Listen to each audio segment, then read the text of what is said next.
We have to accept the reality. Wherever we are, whoever we are, we cannot hide that. If we try to do so, we are making fool to ourselves, not anybody else.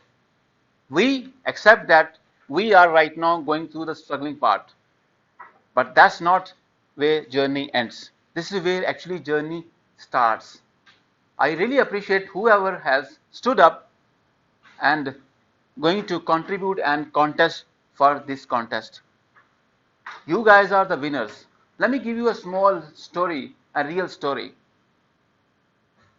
Sometime back, or a few years back, I was hospitalized after a serious accident. When I went there, I was in a ward.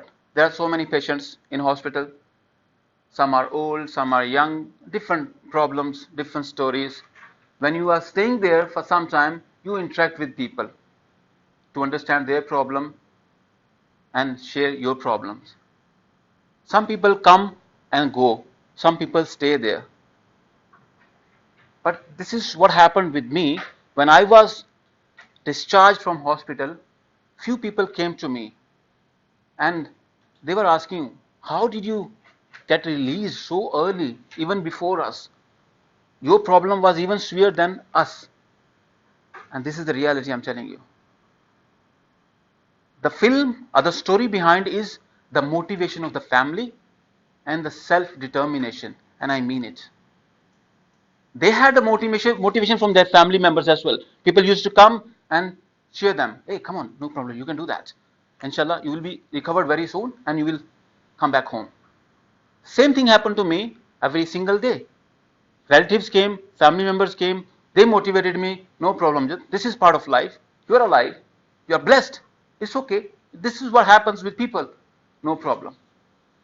So when they gave me motivation, and I used to feel encouraged, and I started taking one step ahead. Okay, you can move your hand, you can move your arm, you can move your leg, you can move your body, you can just toss your body. So this is how I started doing it.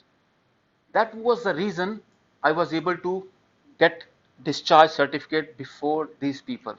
We all have motivation all around, but are we taking that motivation with our personal commitment and determination or not? All the contestants who are going to participate today, you guys are such people. You have taken step, you did not give up, you are taking one more step in your life. This is called winning. So please give yourself a big round of applause, and everyone who is not participating, give them